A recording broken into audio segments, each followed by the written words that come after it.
Il y a 8 mois, Clotaire Brunet a investi gros dans le marché de la cigarette électronique. Montaigu, Chaland, La Roche-sur-Yon, 3 franchises sous l'enseigne du numéro 1 de la distribution de e-cigarettes en France.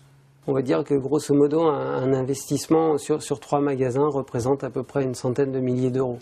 Par chance, le jeune chef d'entreprise possédait déjà plusieurs magasins d'une autre enseigne dans un autre secteur d'activité qu'il a intégralement dédié au conseil et à la vente d'e-cigarettes. La cigarette électronique, un produit récent, mais déjà adopté par près d'1 million de vapoteurs en France. Alors évidemment, quand Clotaire Brunet a appris il y a quelques minutes que la cigarette électronique n'était pas assimilée à un produit pharmaceutique, ce fut un soulagement. On restait serein.